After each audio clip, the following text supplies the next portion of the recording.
Wisconsin Film Festival kicks off tonight at Shannon Hall at the Memorial Union on campus. The 8-day affair is now 25 years old, and this year's festival features 160 films. News 3 Now photojournalist Chris Hawbaker gives us a preview of the festival and two local films, The Last Milk and We Are Not Ghouls.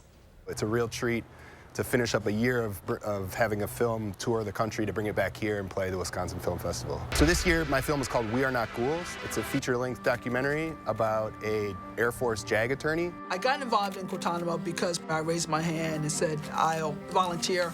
Lieutenant Colonel Yvonne Bradley, her assignment of defending a man named Binyam Mohammed at Guantanamo Bay. He was in Afghanistan at the wrong time, at the wrong place. September 2001, 9/11. To see her come out the other side of that and to be able to tell her story so that all of us can learn about the history and what our country was doing during the war on terror after 9/11. The setup of that place was to make people, drive them crazy.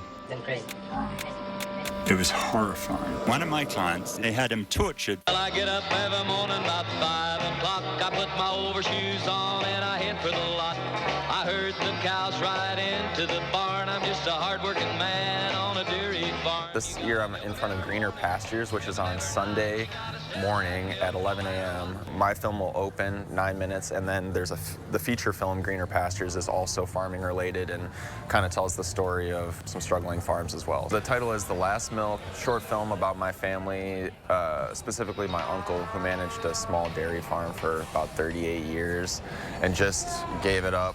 One of these days I'm going to sell these cows and quit. I can't take it no longer. I'm about to lose my grip. How would you like to get up every morning? You know, you get up and you do this in a certain order every single day.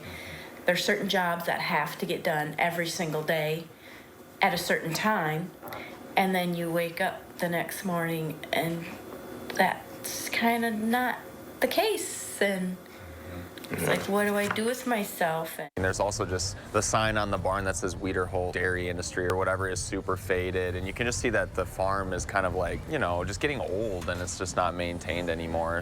But then also just to show that it's a labor issue, it's a technological issue, it's a corporatization issue. I mean, there's a lot of different economic factors at play that make these types of models of farming not really viable anymore, and then that has huge implications for rural America. Can these towns fund their schools? It was physically demanding and really not financially rewarding. I grew up actually going to this when it was Sundance, the Hilldale Theater, when it was Sundance 608, and I saw some of my first repertory and art house titles in high school, and I didn't even really realize what a director was. Wrapped up in our phones and the internet and looking inward or onto screens, so to be sitting collectively and experiencing something in real time, there's something really magical and powerful about that, and the Wisconsin Film Festival is preserving that, and I think that's why it's so important to show up, to buy tickets, to support the festival, and continue this experience for future generations. The difference for me is that in the theater, the emotional response you can get from an audience and the takeaway as an audience member is so much greater. And I can feel it in the room as a filmmaker whenever I watch or screen my film for my friends and we're watching it on a laptop or on a TV. The response, it's like, okay, or maybe my friend's checking their phone or they're half there or whatever. But in the theater, everybody's watching it together. People share that laughter much more because they can feel the energy in the room. Either I get that Chandler gun or the slow broiler for you, even if we all cook. I haven't got it. Not only are they showcasing films by local filmmakers like myself in Wisconsin and the surrounding areas, but they're also bringing in historical films. No picture has been more eagerly awaited. It couldn't be made till the perfect star was found. Sound the trumpets.